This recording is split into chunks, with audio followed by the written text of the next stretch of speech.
Meus amados irmãos, que a graça e a paz do nosso Deus e Salvador Jesus Cristo seja sobre as nossas vidas nesse presente momento em que mais uma vez estamos aqui celebrando o grande privilégio que consiste aprender a palavra de Deus e juntos mergulharmos nos mistérios que o Espírito Santo tem a nos desvendar mediante a sua palavra.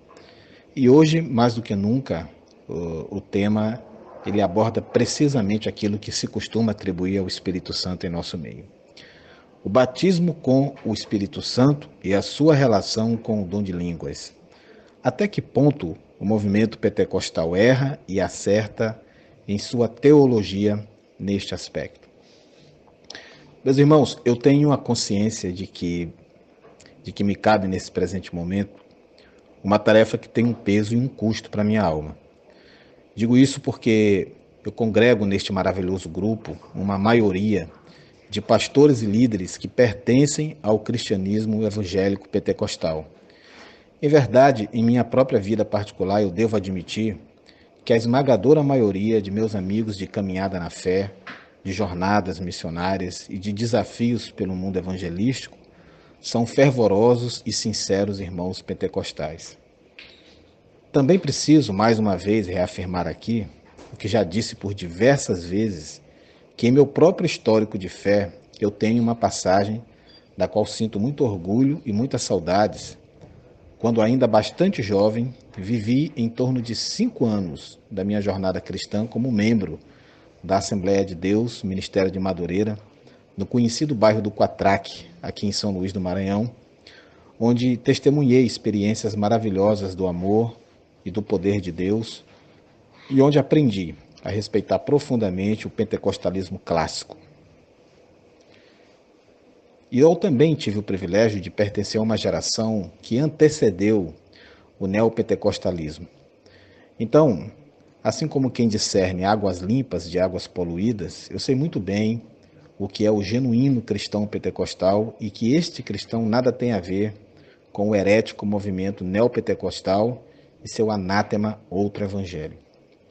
Portanto, mesmo admitindo que eu tenho divergências teológicas com o movimento pentecostal, do qual já há muitos anos eu saí, e a questão do batismo com o Espírito Santo é sem dúvida a maior delas, eu considero todo pentecostal clássico como meu irmão em Cristo Jesus, e eu reconheço o seu sagrado lugar no corpo e na noiva do Salvador.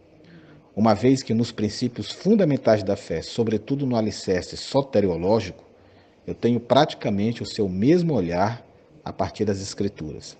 Defendo a salvação pela graça somente, a sinergia entre Criador e criatura arrependida, que recebe e acata por livre-arbítrio o convite do Salvador Jesus, ainda que este pecador arrependido por seus méritos nada possa fazer a favor da sua salvação. Eu também admito e aplaudo em meus irmãos pentecostais o seu vigor evangelístico e o seu fervor em oração.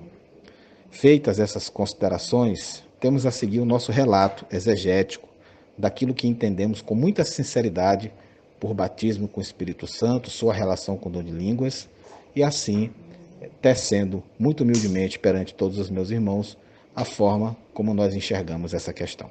Vamos em frente na graça e na unção do Espírito Santo do nosso Deus.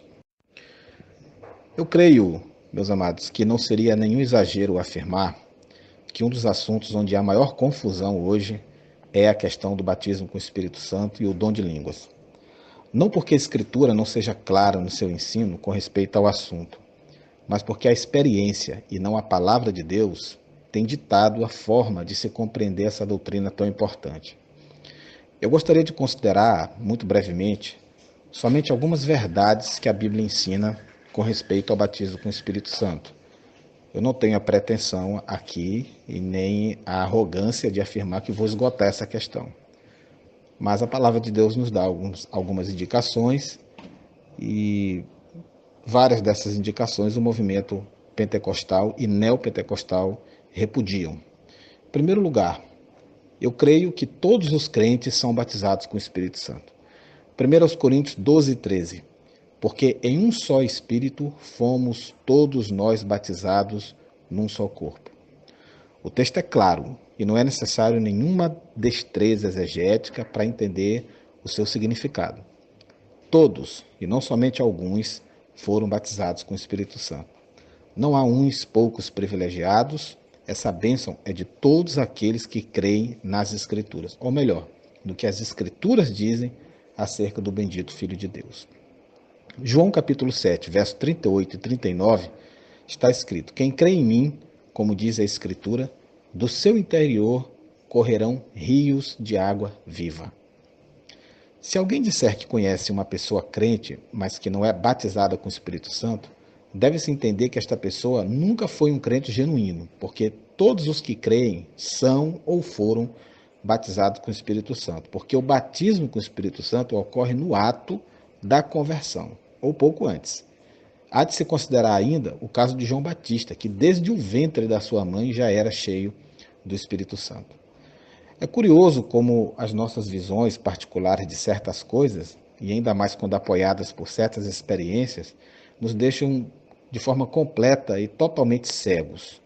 Eu creio que, sem dúvida alguma, uma das passagens mais usadas e citadas por nossos irmãos pentecostais é o capítulo 2 de Atos. E nesse capítulo nos vemos diante do relato do início da igreja, quando o Espírito Santo veio para habitar conosco e em nós.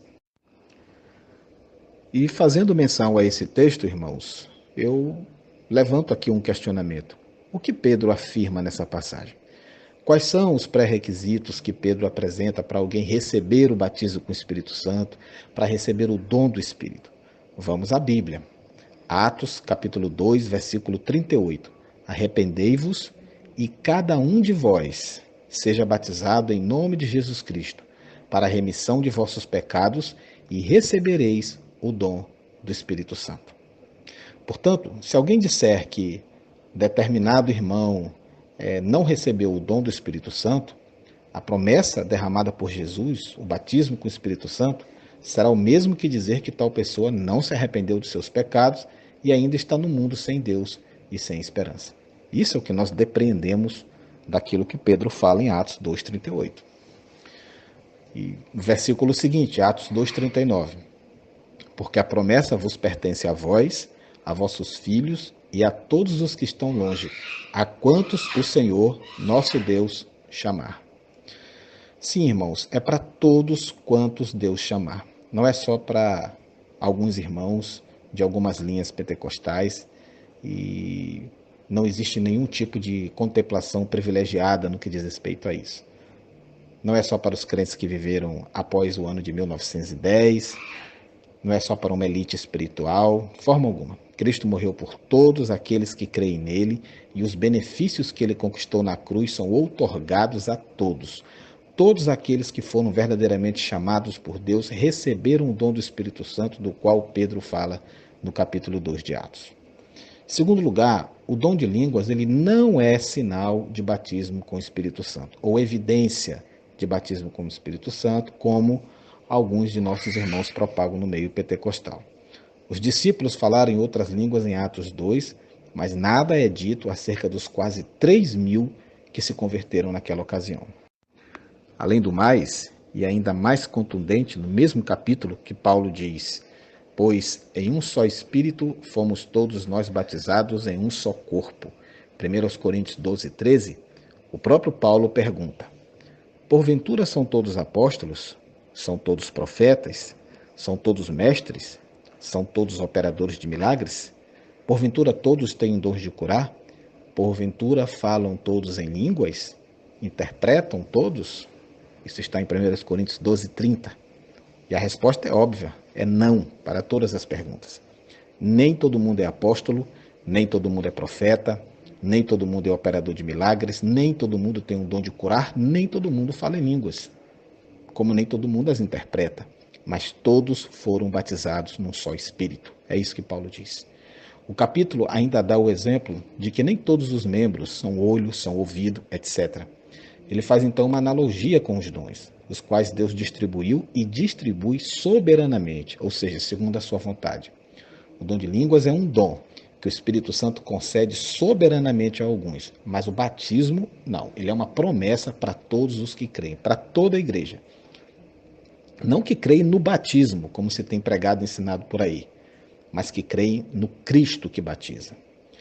O livro de Atos, ele é um livro histórico, irmãos, e o fato de algumas pessoas terem falado em línguas quando receberam o batismo com o Espírito Santo não quer dizer que o falar em línguas seja um sinal do batismo. Nós não encontramos esse ensino em nenhum lugar nas Escrituras, mas encontramos o contrário, como nós acabamos de citar anteriormente. O simples fato de Paulo curar pessoas com lenços dele não quer dizer que alguém deva ou possa fazer o mesmo nos dias de hoje. O livro de Atos relata isso, mas é um relato histórico, não é uma doutrina que se está estabelecendo ali. Da mesma maneira, o relato do aparecimento das línguas estranhas naquela ocasião. Além do mais, nós não vemos ninguém gritando, clamando, chorando, repetindo, glória, glória, glória, sapateando para receber o batismo com o Espírito Santo. Os apóstolos oravam no cenáculo e nem sabiam o que haveria de acontecer com eles. Temos o exemplo de Cornélio na sua casa, onde eles estavam ouvindo a pregação e nem mesmo eles sabiam desta promessa. Porque é claro que a partir do texto que Pedro não tinha falado sobre isso para eles, nós podemos chegar a essa interpretação. Esses gritos consecutivos que nós temos visto nas igrejas pentecostais e neopentecostais, que levam a pessoa a entrar numa espécie de êxtase e a falar coisas que na realidade são coisas que ela reproduz, que ela ouve outras pessoas falarem. Isso, meus irmãos, está mais para um batismo da mente do que para o batismo do Espírito Santo. E esse mesmo método tem levado muitos a receberem uma unção do urso, né, do leão, da águia, onde as pessoas imitam animais, o que, no meu entendimento, é uma forma de se zombar de Deus e do seu evangelho, uma verdadeira palhaçada, que graças a Deus muitos irmãos pentecostais concordam comigo e reprovam esse tipo de absurdo. Mas quero dizer aos irmãos que é dentro desse mesmo ambiente, onde se busca o batismo com o Espírito Santo, onde se leva as pessoas a esse estado de êxtase, de alteração emocional, e alguns chegam a ensinar as pessoas a balbuciarem algumas sílabas, né? Pedem para as pessoas ficar reproduzindo aquilo e dizem que de tanta pessoa reproduzir ela vai acabar falando em línguas.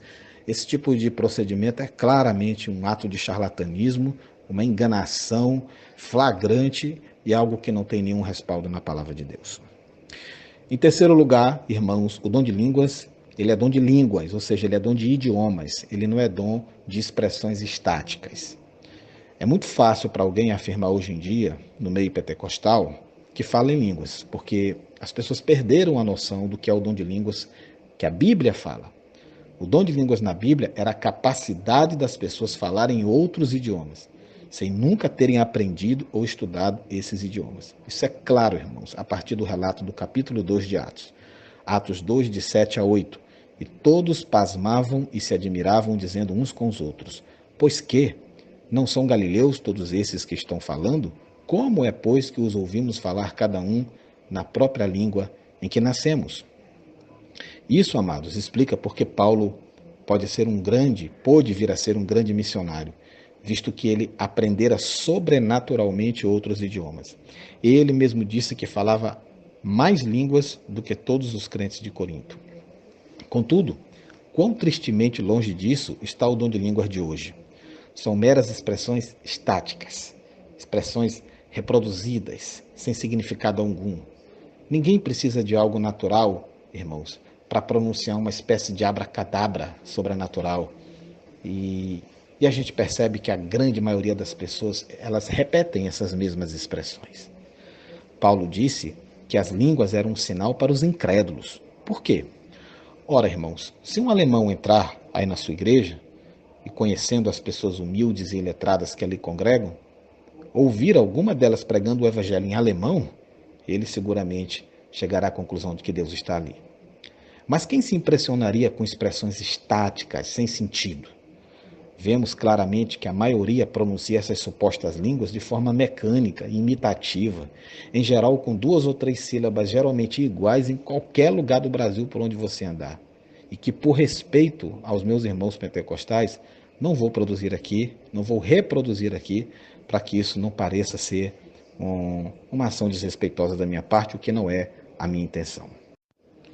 Quero afirmar aqui para os irmãos que eu creio no dom de línguas. mas infelizmente não vejo manifestação genuína dele no meio pentecostal. Aliás, nem no meio tradicional. Embora eu já tenha ouvido uns 2 ou 3 relatos de acontecimentos em igrejas pentecostais e tradicionais de pessoas que afirmaram, pessoas iletradas, que teriam falado outros idiomas e estrangeiros terem sido compungidos com a pregação do evangelho através dessas línguas. Contudo, irmão, se isso for verdade, eu infelizmente tenho que admitir que é uma das coisas mais raras do mundo. Língua é idioma, meus amados. Não é a língua dos anjos, como as pessoas dizem. Se os anjos falam em línguas estranhas, como Abraão, Zacarias e José, por exemplo, como é que eles conseguiram compreender essas mensagens? Eles tinham um dom de interpretação? Nós não temos fundamentação exegética bíblica para afirmar isso. E já que falei em interpretação, para que servem os interpretadores de línguas se as línguas não têm um significado definido? Além do mais, em 1 Coríntios 14, 21, Paulo associa seu dom de línguas com a profecia de Isaías sobre Israel, ouvindo o idioma assírio. Entender o dom como um balbucio destrói o seu ponto de referência completamente. Vou reproduzir aqui, 1 Coríntios 14, 21. Está escrito na lei: por homens de outras línguas e por lábios de estrangeiros falarei a este povo, e nem assim me ouvirão, diz o Senhor. Portanto, amados, há uma imensa ignorância com relação aos dons e à obra do Espírito Santo em nossos dias. O Espírito Santo está operando, pois senão não haveria conversões, pois é Ele que dá vida, não aos crentes que ficam gritando, mas aos pecadores que estão mortos em delitos e pecados. Nós, crentes, temos que buscar não o batismo com o Espírito Santo, mas o fruto do Espírito Santo. Sermos cheios do poder de Deus e dos frutos do seu Espírito. E qual é a consequência disso? Gritos? Cair no chão? Línguas? Não, meus amados, certamente que não. É uma vida de santidade, uma vida de devoção total a Deus. Os milagres e as maravilhas, é claro, sempre respaldadas nas Escrituras, acontecerão de acordo com a bondade soberana de Deus, não por causa de homens que possuem poder e que decretam a história do universo de Deus. O poder pertence única e exclusivamente a Deus, como está em Salmos 62, 11. E Ele é o soberano administrador do seu próprio universo. E para finalizar, eu deixo uma oração muito sincera, um sentimento de oração muito sincero. Que Deus nos encha do seu Santo Espírito, para que nos amemos como irmãos, porque o amor é um fruto do Espírito e a demonstração de que somos discípulos de Cristo, como ele mesmo disse. Não é estranho que onde se afirma haver tantos batismos com o Espírito Santo, irmãos, há tanta discórdia, escândalos sexuais, ódio e rancor. Eu louvo a Deus pelos pentecostais que têm conseguido abandonar essa visão distorcida do que seja o batismo com o Espírito Santo. E eu, particularmente, conheço alguns deles, e o meu desejo e a minha oração é que Deus, pelo seu Espírito, nos faça amar a sua verdade acima de tudo, para não moldarmos a nossa visão de Deus e de suas obras de acordo com as nossas experiências, mas sim de acordo com o manual sagrado que ele nos deu, que é a Bíblia. Assim, em sincero amor e respeito, deixo meu forte abraço a todos os irmãos pentecostais, a todas as igrejas genuinamente pentecostais, mas é assim que o seu amigo e que o seu irmão enxerga esta questão. Que Deus nos abençoe, hoje e sempre, em nome de Cristo Jesus. Amém.